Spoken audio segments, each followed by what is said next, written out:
Hi, this is Steve Hargadon, and welcome to the Future of Education. It is Tuesday, January 24th, 2012.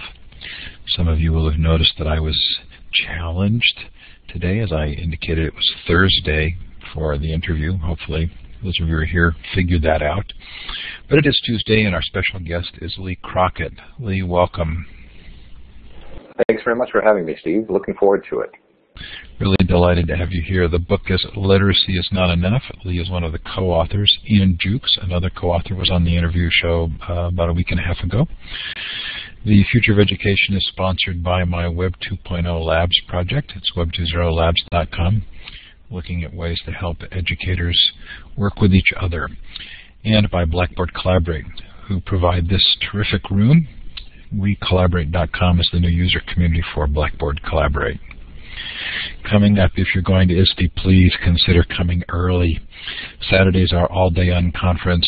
Used to be called EduBloggerCon, is now called Social EdCon. Plus, we have lots of fun activities, all for free, all at ISTE. They include the Bloggers Cafe and what we're calling ISTE Live now, which is the 3 days of anybody can sign up to present, sort of a salon de refusee. If you've been turned down by ISTE, if you've been too nervous to submit, if a topic has come up that wasn't topical at the time of submissions, you can present. We'll have information on that site. So it's isteunplugged.com. We've also started our Ed Incubator program. This is to help organizations get authentic teacher, student, parent councils around their education projects. Our first project is PBS NewsHour. Go to classroom20.com, click on Ed Incubator at the top, and then click on the link for PBS NewsHour. They're really interested in getting your advice and feedback. Our virtual conferences this year are shaping up. We're going to do a 5th anniversary celebration for Classroom 2.0. We don't have a date for that yet. Our Gaming and Education Conference will be on April 26th, 2012. Our Alternate Education Conference is going to be May 10th through the 12th. The Future of Libraries Conference, the second year, sponsored by San Jose State University, is October 3rd through the 5th. And our now annual Global Education Conference, the 12th to the 16th of November. They're all free. Hopefully you'll join us.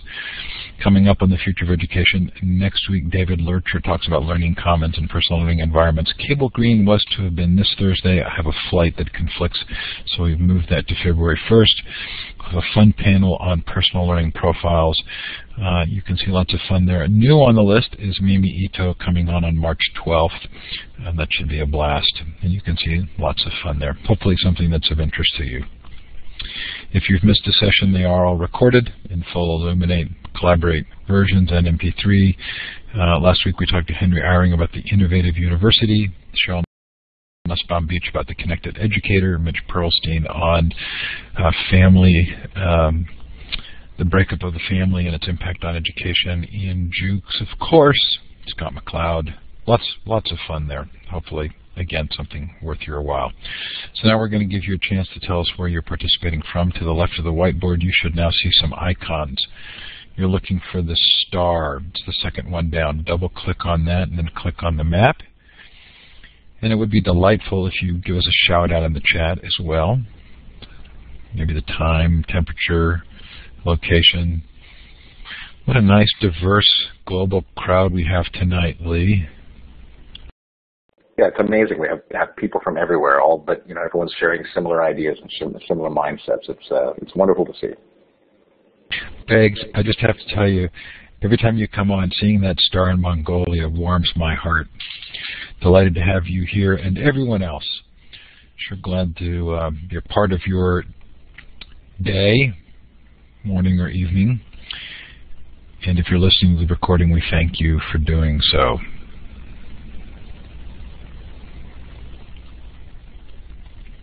So, Lee, this was a really fun book for me to go through, in part because of having interviewed Ian, but also because there were I made so many notes in the margins. Have you been happy with the reception to this book?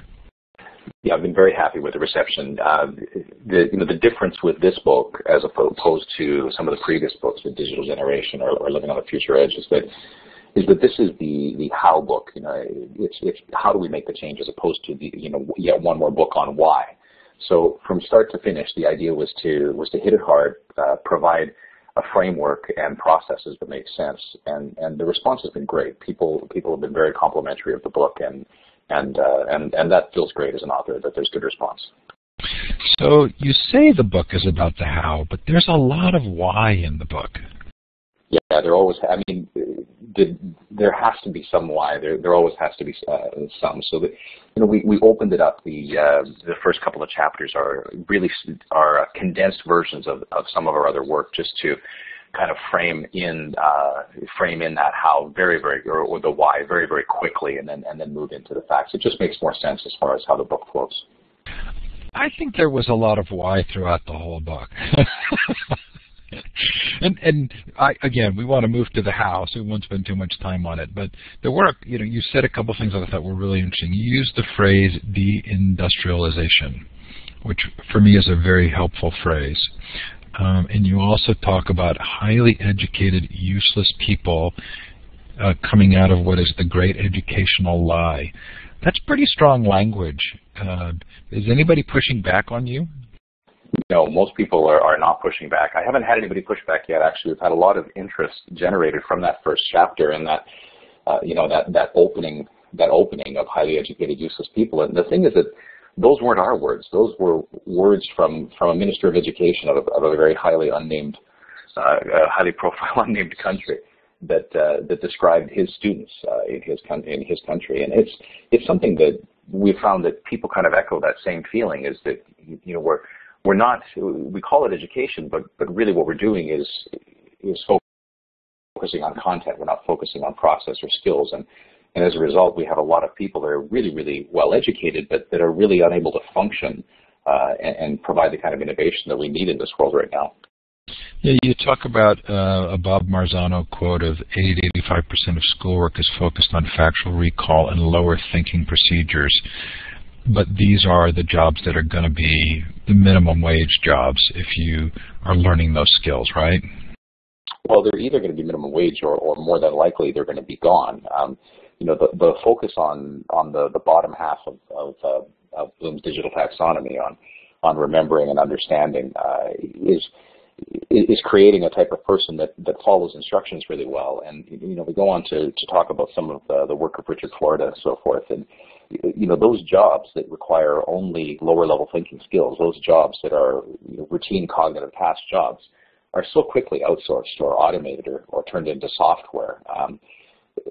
There's drive-thrus in the United States that the order is taken by a person who's in Taiwan. There's MRI clinics where you have an MRI scan done, and in real time it's analyzed by someone in Pakistan. So the thing is that in a wired world, it doesn't matter where the other end of the wire is. It could be on the third floor, it could be in the third world. It makes no difference. And so as a result, what we're seeing is, outsourcing used to be this very strange term, but we're starting to find that this is just how business is done now. Outsourcing and global collaboration is just how things are done today. And if you look at the little map that you put up here, I mean, we have people all over the world that are all participating in real time in this conversation. So those lower level thinking jobs, as I said, they can be sent to where the work can be done cheaper. So those jobs, if they exist as minimum wage jobs, is even in doubt, because that stuff is just disappearing. So I think we're likely to go to some deep thinking in this interview. So I'll start us off with one thought. I really hope we don't get too deep. Okay, so clearly that our education system appropriately, if we can use that word, fit the needs of a more factory model society with fewer people going on to higher level professions and more in lower level jobs. But the continuation of that system could almost be described as a culture of dependency and compliance. And is it possible that our institutions, our business institutions and others, got kind of used to that way of the consumers responding? My partner Ian has a term that he coined years ago, tutoitie. That's the way we've always done it. And I think that there's a great deal of that in education. You see, the thing is that by the time a teacher graduates from university, they've spent how many years in a classroom? I mean, really, when you think about it, the majority of people that are in education have been inside of a classroom since they were 5 years old. There's a lot of momentum built up in that. I mean, it allows us to create a culture of, like you say, a culture of dependency, a system that has solidified itself. And because of the amount of time that we spend in classrooms, we get a very specific frame of reference for what teaching and what learning and what assessment look like. And it's very, very hard to break that paradigm. So, as opposed to other industries where people may graduate and then may graduate from university and then start in that career, education is a career that starts at 5 years old. So there's a lot of momentum to carry it forward, and a lot of structure in place to keep it the way that it's always been. And there's two industries right now that are in the grips of paradigm change that is crippling them. One of those industries is publishing. And we're seeing this in a big way, the changes that are going on in publishing and how it's affecting the print industry in general. Apple's release of the new iBooks platform, publishing platform, that happened last week. I mean, we're already working on converting our books into that format. Things change so quickly in that industry. Education is the other industry that has kind of insulated itself from change for a very, very long time, just by kind of focusing on continuing to do things the way they've always been done. And that's just not cutting it anymore when you have half of your student population leaving. So there's another argument you make that I'm actually not sure I agree with, which is you talk about technology altering the minds of our children. And I'm wondering if we even need to make that argument. Can we not just say that expectations are different, that the cultures that surround school have changed enough that, when I was going to school in the 70s, basically the cultural requirement was that I do exactly what my teacher says. Now, even without technology, there's certainly a very different culture around students. And do we have to make the argument their brains are changing in order to understand that they are expecting a different learning environment? I don't know that the argument needs to be made anymore. There's so much information out there on this very, very subject. I mean, not just our book, Understanding the Digital Generation, but you look at the work of Daniel Pink or Gary Small, so many different people that have been involved in this. And there certainly is a fact that, when we talk about neuroplasticity and how the brain changes, there certainly is, a change factor that comes into play here. It's not really the culprit so much as we might like to think. And there was a time when we really had to focus on just trying to help teachers to understand that students are different and that the way that they work today is different. And so that thinking really had its place. But I agree with you. I don't know that we really need to make that point anymore. I think people are really understanding in education that they need to do something different. They've just kind of given up on the, really trying to nail down the why and just kind of moving on with it because they're feeling the pinch of an industry that's going to cease to exist if it doesn't change. So in order for us to make change, it feels as though we have to have some larger cultural agreement where all the stakeholders agree that something is important and we're going to, that these changes have in fact taken place and we need to focus in a different way. What's the difficulty of building that narrative, particularly in the United States? There's so many different factors involved in that. I don't even want to talk about the political implications of the question that you just asked, because that's, as a Canadian, there's two topics that I try to stay away from when I'm in the U.S., and politics is one of them.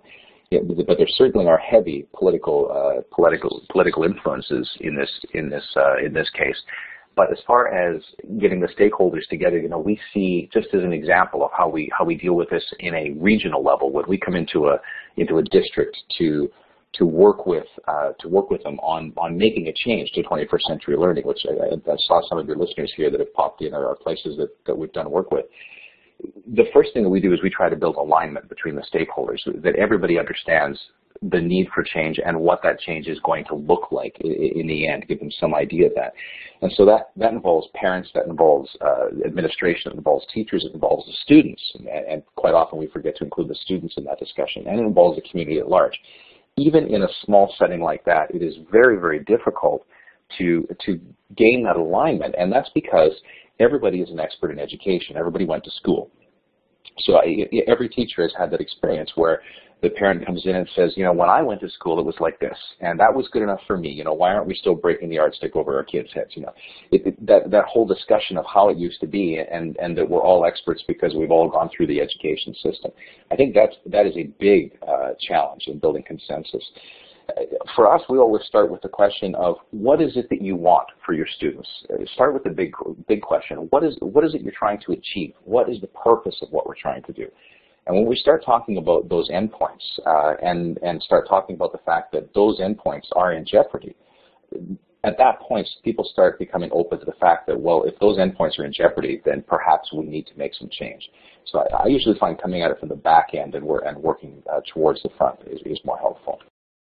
Okay, I'm really intrigued by that, and what you said has reminded me a lot of, I interviewed Tony Wagner, and he talked about going out to different districts and building an educational plan, and how when people got together, they all pretty much came up with the same set of ideals for their education system, but they had gone through the process, so they were engaged personally. And that sounds a little bit like what you're saying. Is that accurate? Yes, absolutely. It's what it is really, Steve, is it's modeling 21st century teaching is what it is. And it's the same thing we do in our workshops. It's one thing to talk about this stuff intellectually or theoretically. It's another thing to guide people through a process where they get to experience it and think about it and come to those realizations themselves. It's much more powerful if you do that, and that certainly is the model that we use. Okay, so pushback number 2. And you even say this in the book, I think, that people end up coming up with the same list of, I can't remember where it was in the book, but there's a list of skills or something, and that everybody basically agrees. I had this problem when I interviewed Charles Fidel about 21st century skills and a partnership for 21st century skills, and I felt very much like, okay, a really intelligent group of people got together and they determined what those skills were, and then there was this expectation that was sort of pushed down. And your book is filled with lists, 6 Ds, 5 As, 5 Is, the 5 whatever, and the 5 skill categories and the 6 skills.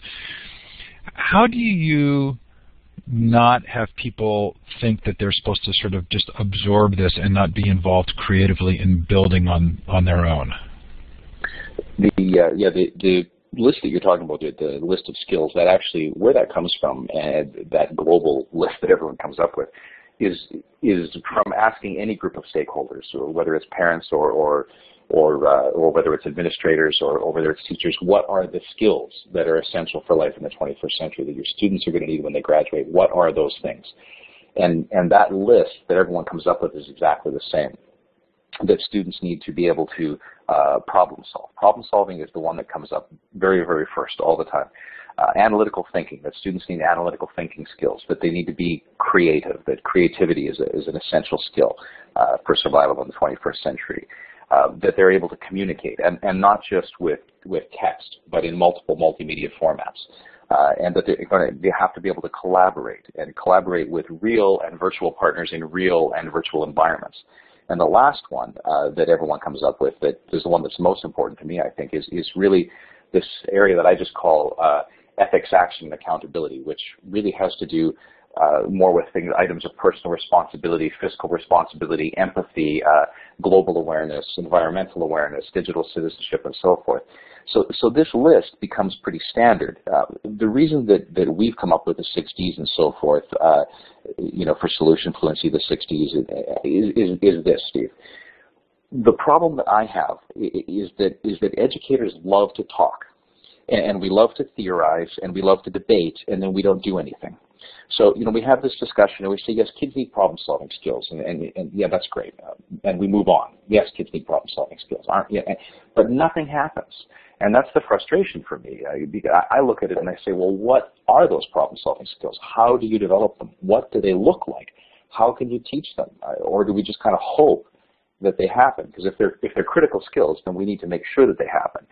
So the 6 Ds that you mentioned is solution fluency, is a structured problem-solving process, a process that can be explained to the kids, that the kids can utilize. They actually become the progressions in our unit plans. And it's a way that they can learn the process of solving problems as a process, as opposed to just a concept. And we do the same thing for the other fluencies, for information fluency and for creativity fluency, media fluency, collaboration fluency, and so forth. Here are the processes, the 6 Ds, the 5 Is.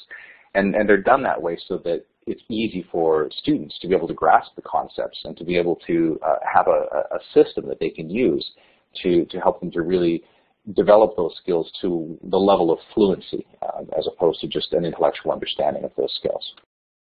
Okay, so I had a delightful day that I basically spent with you, even though you didn't know it. And I watched the talk that you gave, or portions of a talk you gave, and then I spent several hours in the book and really sort of getting to know you. But I'm hoping that you can help me and those who haven't read the book yet, or maybe those who have, to kind of make a little bit better of a mental map. When I left reading the book, I wasn't sure how some things fit together, and I'm hoping you can tell me how they do. So there are the 5 fluencies, which are encompassed or are given within the background of global digital citizenship. Then there are those 6 skills the stakeholders identified. There are, you have a chapter on 5 skill categories, and then there's the Bloom's digital taxonomy. How do these map to each other?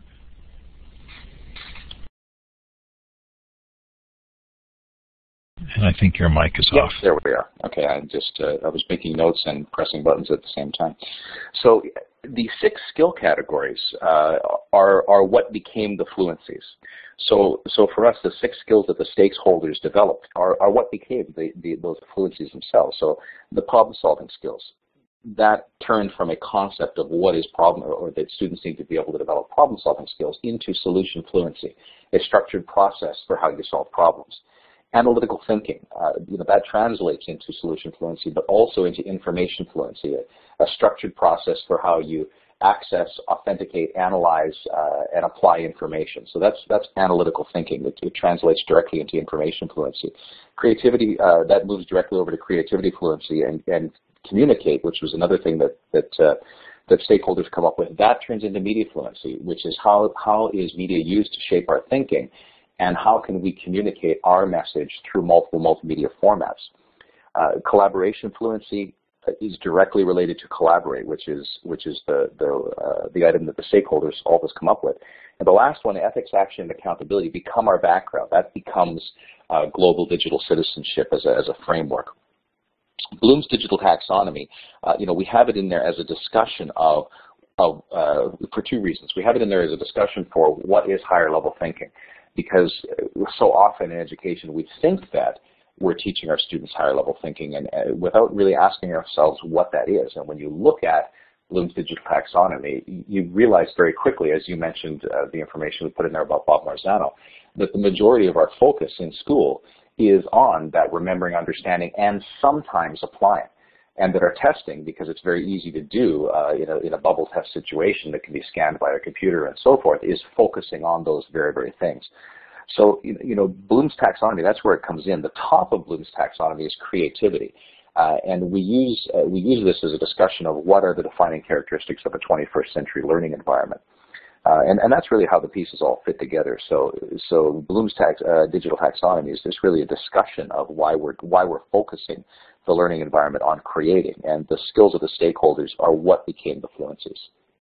So that makes a lot of sense to me, but I was still confused by the chapter that's titled 21st Century Fluencies, that basically talks about the 5 skill categories, but it doesn't really seem to mention the fluencies. Did I miss something there? No, you probably didn't miss anything there. But essentially, one of the conversations that comes up with people all the time is, when we talk about 21st century skills, for example, people say, well, isn't a skill a skill? A skill is just that. It's a skill. But skills have changed over time, and that's really how that chapter sets up. Why are there skills now that are more important than there used to be, and why do we need something different? Why is there a new set of skills?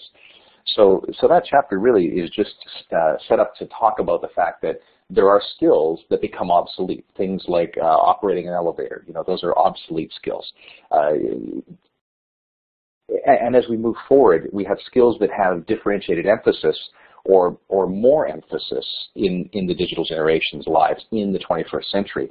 And then arguably what we present as the fluencies is a discussion that there are an additional set of skills that we need to survive in the 21st century, which are these things that our stakeholders have identified for us. And the reason that we don't call them skills, the reason that we call them fluencies, is because we're talking about the fundamental tools that are essential for people to survive in the culture of the 21st century. And for us, being able to do that at a literacy level, being able to be relatively comfortable with them, but is not enough. To us, we needed to go deeper than that. These things need to be unconscious processes. They need to be fluencies. So really that chapter is a discussion of how skills have changed over time and why there is a new set of skills, what those skills are, and how we need to up the bar and focus those skills at the literacy level as opposed to, or the fluency level as opposed to the literacy level. Okay, I'm glad you did that explanation of fluency, because it's sort of critical to the book, right? That this is that these become ways of operating that are so ingrained that they're not conscious anymore, right? Yes, absolutely. They need to be unconscious actions. So, you don't want to, if you're writing, the focus isn't on the pencil. You don't want to be thinking about the pencil, because that takes away from the process. You want to be thinking directly between your head and the paper. And so our level of usage with a pencil or a pen is a fluency level usage. It's an unconscious action, and the pencil becomes merely a tool that we use to get the job done, and it doesn't interfere with the actual process itself. It has to be the same thing with these things. We can't be thinking about, okay, how do I solve a problem? First I have to define the problem. It has to be an unconscious process that you just go through as a natural part of how you approach problems. Okay, so in an hour session we're going to have some difficulty covering in depth each of the fluencies. But why don't we start with solution fluency? So how hard was it to alliterate in each of these chapters? Because here you've got 6 Ds. Yeah, there was some hair pulling, believe me, at times. Actually, the biggest challenge that I had was developing the process for creativity fluency. Because, I'm a creative person. It's what I do. It's second nature to me, and it was very, very difficult to come up with what is that process? What does it look like, as opposed to just something that happens I had to break it down from something that happens automatically to what does it actually look like as a process. It was difficult coming up with alliterations for these, for sure. And there was a point where I started to say, I need to find L words for media fluency, because I had I's, D's, E's, A's, and S's, and I was very, very close to defining the ideal global digital citizen, and it was a real struggle to come up with some of these as alliterations, for sure. So you want me to explain solution fluency to you? Well, let me do something first.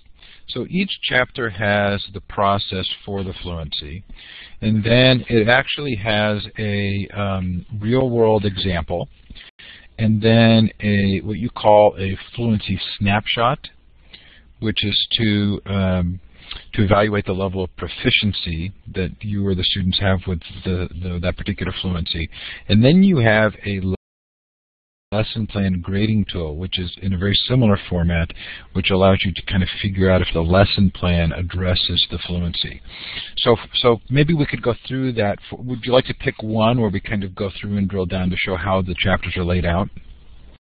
Sure, we can do, but solution fluency is probably the best place to start. It's the foundational fluency. It's the one that it becomes the background to everything, and we certainly can go through the different areas. I guess Steve, the reason that those things are in there. I mean, we have the walkthrough. We have the what are the 6 Ds. Then we have a real-world example, and the reason for that is just to try to make some connection to what does this skill look like in the real world. If we actually do it, what does it look like in outside of the real world, the world outside of school? The fluency snapshot. So many people have asked us, how can I have an idea how my students are doing with solution fluency? And so, or how am I doing with it? And so, or how's my class? And so the fluency snapshot was designed to be just that, just a quick way for you to get your head around really where are your students or where are you with this? And the lesson plan grading tool, the concept of that was to really force us to think about what is it that we're doing in our lesson plans and our unit plans? What do they look like? And if this is a fundamental skill that we need to teach, are we doing it? So this is a way that you can query your lesson to see how it's doing in relation to solution fluency. Good. And Peggy George asked a question in the chat, and we do go to Q&A. About 10 or 15 minutes, we'll go to a fuller Q&A. But Peggy's asking the question about Common Core standards and starting with the curriculum and building from there. And that's certainly an approach in the book. Do you want to describe that? Yeah, when it comes to scenario development, and actually I've done this now so many places that I've worked with teachers, there's 2 different ways to do the approach to scenario development. Because the number one overarching principle is that there has to be relevance. If there is no relevance to the student, not to the teacher is irrelevant in the process. If there's no relevance to the student, the learning won't happen. So, our challenge as educators is to make that connection between the real world and the curriculum. Because we're all accountable for the curriculum, because there's no getting away from it, really the best place to start for many teachers is the curriculum, to just pick a line item from the curriculum and then look for a place in the real world where that might exist, where a student might encounter that, where there's some connection to it. The other way to do it, Steve, and it's the way that I do it, and it's the way that I see it happen most often once people start to get comfortable and start to move away from the fear of accountability for curriculum, is they start to look at real world scenarios, do it the opposite way. Look at a real world situation and then say, how could I apply a curriculum to that? Where does the curriculum exist within it? So there's really 2 different ways of coming up with that real world curricular connection. Okay, so the argument would be the skills that are being taught in schools aren't actually going to really help our students. That in fact we need to be teaching them not just skills but fluency in these 21st century fluencies. And that here are ways that you've identified that you could walk students through this process, both the teacher and the student. So if we then move to the learning environment that allows for this kind of teaching and learning to take place, how likely is it that educators are going to have to build this in isolation versus being supported by their institution? It depends on the institution. Quite often we see places that we work with that they're pushing it on their teachers. They're saying, we need to make a change. We need to do something different. This is what it's going to look like. We're committing to this. Quite often we see teachers that say, I care about my students. I'm doing this whether or not my administration likes it or not. And that, to us, that's the point, is that the curriculum, and you say, we're not teaching kids the skills that we need. As I said earlier, we're focusing on content. 85% of the questions on our exams have to do with content. So, in an age where we can Google just about anything, we're focusing on content as opposed to the skill of how do I determine fact from opinion and so forth. So the point that we make is this, Steve, that the curriculum teaches you or tells you what it is that you have to teach, and there's no getting away from it. But it does not tell you how you have to teach it. That is up to you. That is up to each individual teacher in their classroom, how it is that they're going to deliver that information. So So the shift that needs to happen is a pedagogical shift, and sometimes teachers are willing to do it, sometimes the administration walks them through it. But at the end of the day, for us, it has to happen, and we need to build alignment so that both the administrators understand what it is that the teachers are trying to do, and the teachers understand the importance of making the shift. So this is an interesting message, and you're not the only one to make it. And we've talked about it on the show before in the context of sort of self-help business books like Stephen Covey's 7 Habits, where the message is to the individual to change rather than the system to change. And one of the things that can occur is that people find that they're not supported and they're frustrated and they are not able to accomplish what they want to accomplish. In parallel track to educators creating this environment, how important is it to be working at the policy level to provide support for that? If we want to be really blunt about how the education is structured, it's focused on accountability. The focus of schools, the focus of districts, the focus of states is on accountability. When those scores come in, we deal with high-stakes testing in the United States in just a massive, massive way. For us, we work at this, to answer your question, we work at this from both ends. That's why we call the people that are signed up to our blog, that's why we call them committed sardines, and there's a whole metaphor about making change at that level. So it does have to happen from both ends. It has to happen from the teaching end, and yes, there has to be discussions with policymakers for sure. And we do have discussions with both, but for me, I can talk to policymakers for a very, very long time. The policymakers talk to the teachers, and they talk to other experts in education to get an idea of what things look like. When we start seeing change happening at the classroom level, real meaningful change, that starts to wake up people further up in the system to see that things are happening different. So one is a very long process, one is a very quick process.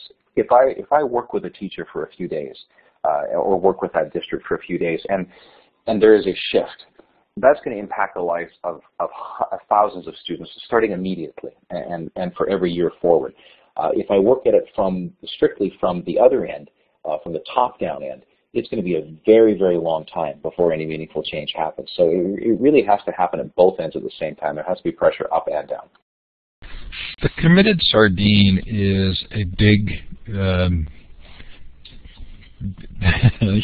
phrase for you, right? I mean, it's part of part of Ian visiting the Monterey Bay Aquarium and the comparison between the blue whale and how slow it turns, and sardines moving quickly, and a small number of sardines actually precipitating the change.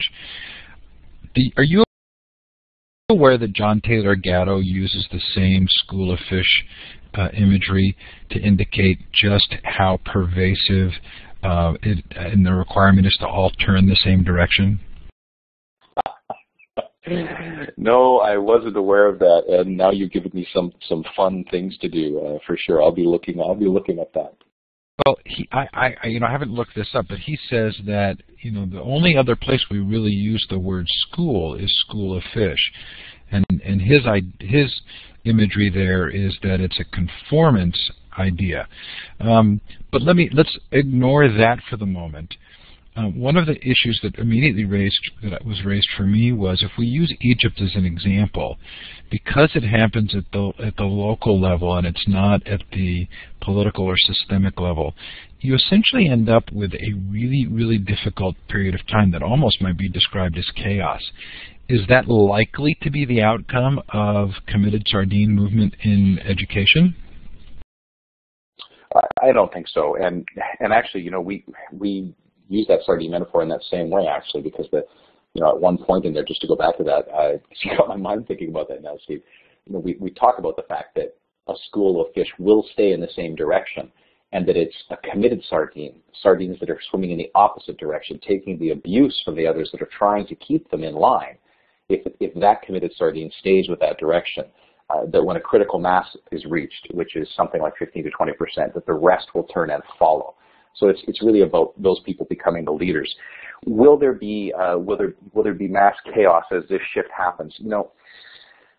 let's be really honest. There's chaos right now. We have as much as 50% of our students not graduating, leaving school in North America between the age of grade 9 and grade 12, and you know, that's not a little number, and we can debate it and say, well, you know, that's just inner city kids, but it's not. It's nationally, and for any industry to have a 50% defective rate in their product, that would be a real cause for concern. Most businesses would not be able to survive with that level of challenge. And it's not just at high school, because you know, a longitudinal study that was just done following 19,000 university students found the very same rate, that the kids that are entering university in a 4-year degree program, 6 years later, only 50% of them have actually completed the degree. So we have the same kind of a thing happening at the university level. There already is catastrophe happening. There already is a huge problem, and we really need to be aware of that. That it's not like we need to be afraid that there's going to be a worse problem. It doesn't get much worse than that, other than the doors closing. You know, so yes, there is certainly some challenges that happen when you make the change. In our experience, the challenge comes when you try to do this too quickly. When you try to go to 100% 21st century learning, process-based learning, project-based learning, starting tomorrow morning, this is the way we're going to do it. That is a very, very dangerous thing to do. And there needs to be needs to be thought about a little bit more. You know, we start off with 1 lesson per unit, then 1 unit per term, and so forth, and we make this shift gradually over a period of time, because not just the teachers, but the students also have to get comfortable with a new way of doing things. I mean, we're asking them to think, which is not something that they normally get asked to do. And believe me, they struggle with it when they first are presented with that challenge. Is that what you mean when you use the phrase progressive withdrawal in the book? Yeah, that's exactly what we mean.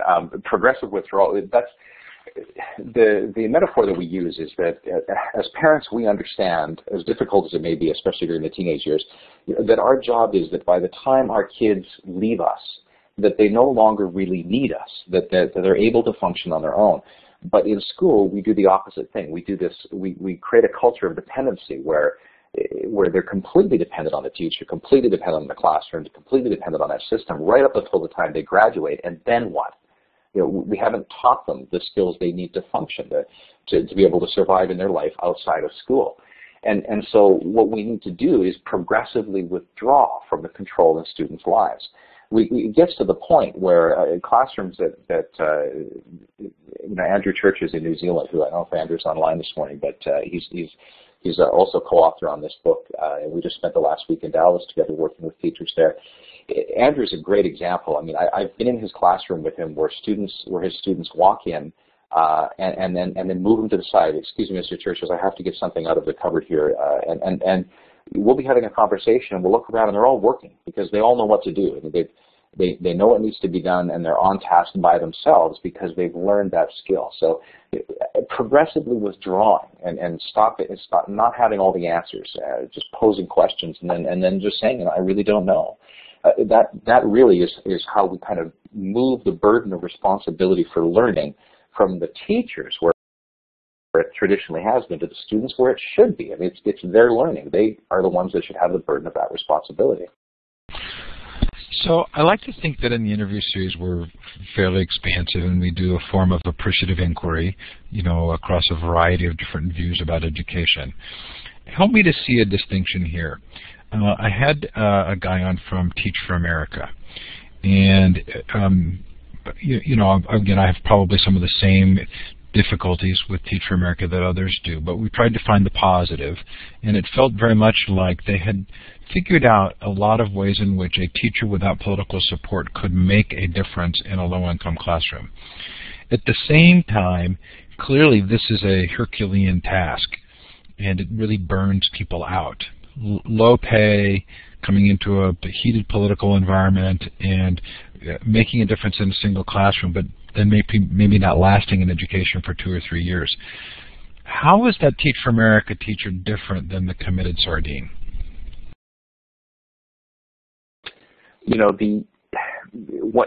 This issue you're talking about burnout and low pay, and this challenge that we're facing. I mean, it really is a massive problem, Steve. And when you look at it as a whole, it can be very, very overwhelming. Something a lot of people aren't aware of is that I've actually done 6 Ironmen in my life. Why? Because I was crazy. I should have stopped after 1.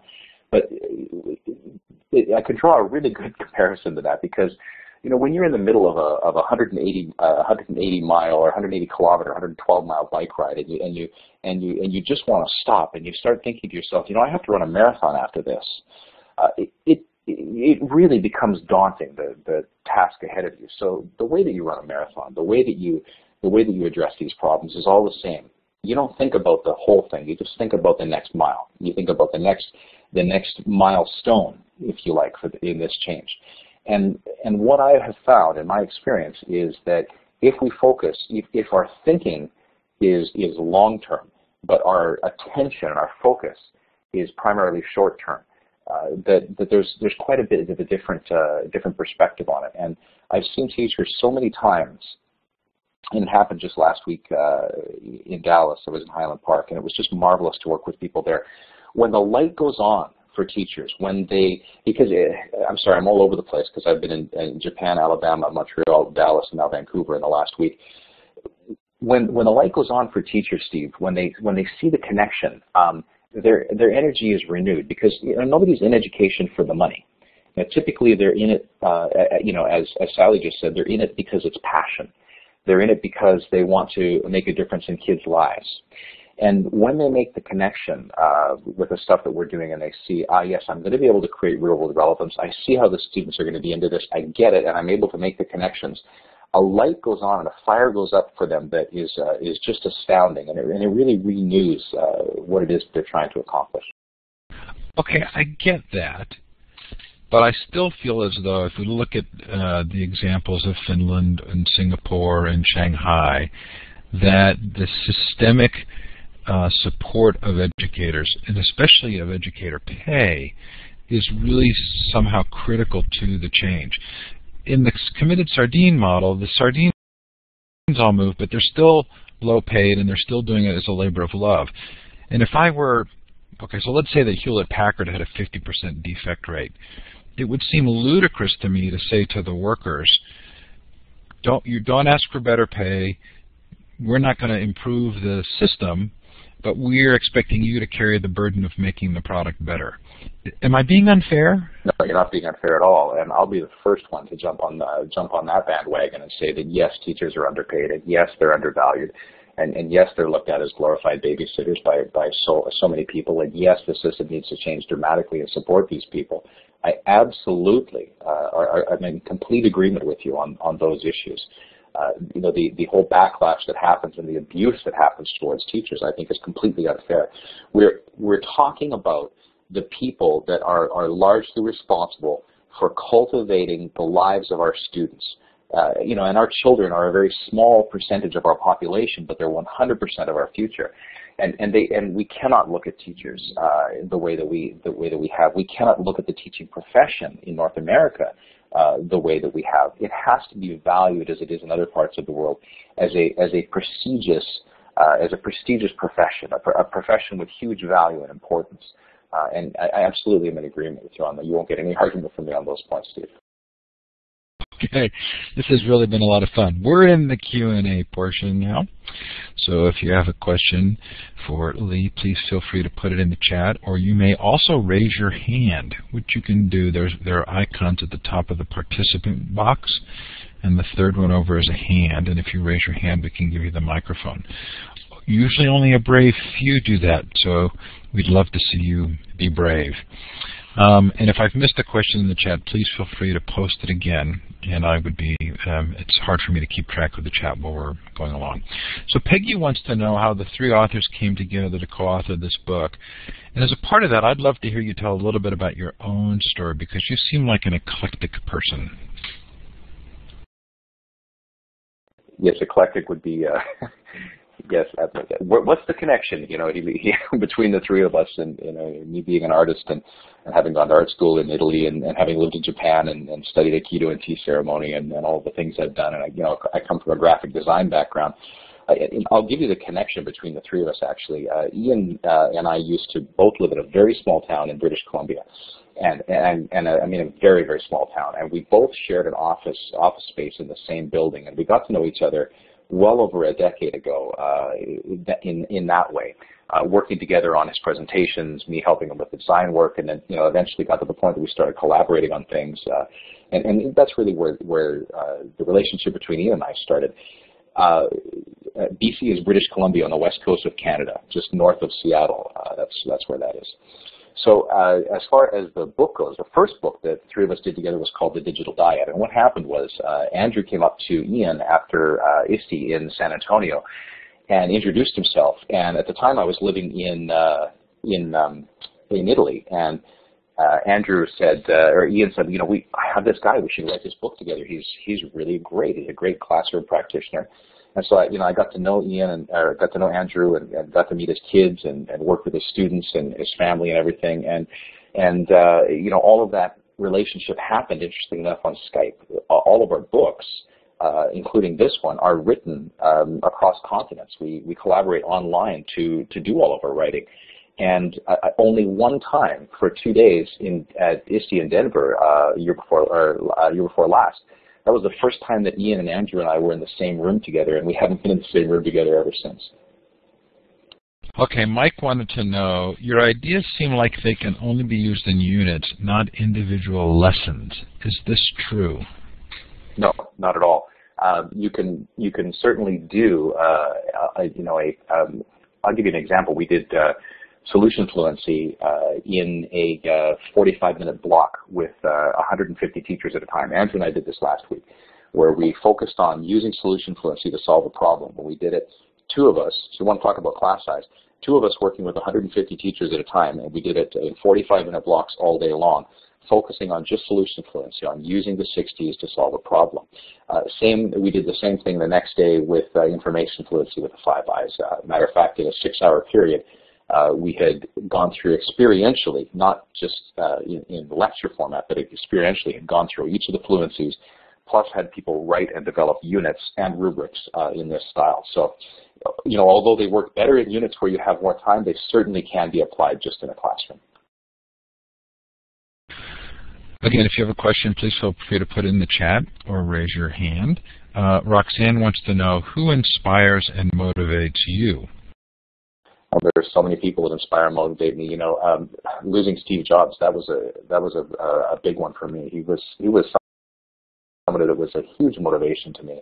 But there have been so many people that I've found inspiration in. When I lived in Italy, I really was able to follow the life and works of, historically of both Da Vinci and Michelangelo, and those are people that really have inspired me greatly. There's so many people that you wouldn't know of that I've found inspiration in. People that are farmers or fishermen, or a person who works at the local Starbucks. That there's greatness in everyone, and there are lessons to learn from everyone. If we're willing to just be open and listen to what it is that people have to say, there's so much that everyone has to offer. Well, one of the things that I felt as I read your book and as I thought about you as a person was that you're sort of demonstrating this educator as learner concept. And, we sort of have this image of educators who sort of sacrifice everything in their own personal lives. I'm trying to remember the movie, The Freedom Riders. You may end up getting a divorce because you're so committed to your students. And yet it seems like if we're asking teachers to create an environment for students that allow them these fluencies and allow them to be self-learners, that the educators themselves have to be provided with the opportunity or see themselves as learners first. Absolutely. One of the discussions that we bring forward is that very few people need a 4-year degree anymore. That in a world that's changing the way it is, that we need 40 years of constant learning, unlearning, and relearning. And being able to think and learn in real time, just in time learning, is absolutely a critical skill. So there's two parts of that. We have to support educators in that process. We have to make sure that they have the time and the resources available to them to do that. But also we have to make sure that they understand that there is a critical need to do it. For example, it's only 3-4 years ago now that the iPhone first came out. There was really, that has now revolutionized and created industries that didn't exist. Mobile gaming and the development of mobile gaming is now a bigger industry globally than gambling, if you think about that. So there's whole industries that are created in no time. So this concept of being able to learn and relearn and change what is it we're able of doing, upgrading our skills just-in-time learning is critical for all of us. So we're getting a number of questions coming in. So two that sound, well, first we'll start with Colleen. Where does the teaching of reading skills fall in the fluency framework? It's inherent in the framework because students have to solve problems and have to look for information themselves. So it's inherent part of the framework. Also, the way assessment is done, particularly if even content can be assessed in a conditional format. So if students are required to explain and provide information as opposed to just jot down the correct answer or circle the right guess, if they're forced to communicate with language, they're going to develop that language better. So it's certainly inherent in this style of learning. Okay, two somewhat related questions. Peggy wanted to know, are there any videos that demonstrate what you're describing? She'd love to see one. And then Danny said, are there plans to share exemplars for the fluencies as teachers and students create them? Is there a resource site people can go to for either of these? Well, I'll let you in on a little secret. We have been writing units for the last few years and vetting them against Common Core standards, and we have 140 middle school units ready to go into layout right now. So we're very close to actually releasing a substantial amount of exemplars at the middle school level. There are exemplars, and literacy is not enough. And we are also working on an online resource where people can write and can collaborate globally on creating unit plans in this format, and that'll be a free resource. And we expect that is going to be released by the summer. Oh, yeah, and by the way, nobody knows that yet. Well, now everyone knows people it. now do know it. Yeah, we gave you the scoop on that. Okay, so E. Hurley asks, I've been asked to create a list of research skills for KG-G5. It is meant to be used as a checklist of skills teachers can check along the way at each grade level. I'm really uncomfortable with the idea for a few reasons. Do you see any point to doing this? I'd rather see us have a list of skills as benchmarks than a list of content as benchmarks. I mean, I understand with why you have some concern over this. I do.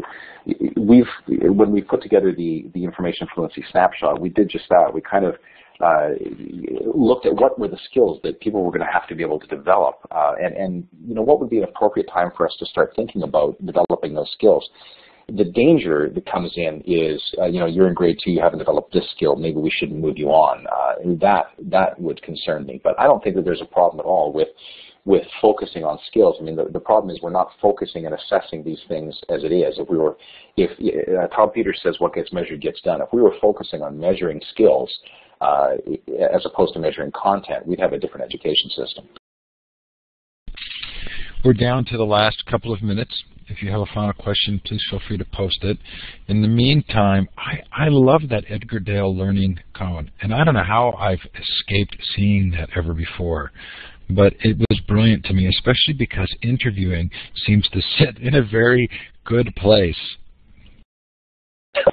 Yeah, it does fit in a very good place, and there is no industry on the planet that ignores its own research more than education does. We've got buckets and buckets of research that we just don't ever do anything with, and Dale's Learning Cone is an example. There is debate about Dale's Learning Cone because even though it's been reaffirmed by people like Glasser and Marzano, the percentages that were dropped in are arbitrary, but every study seems to line up top to bottom very, very similarly.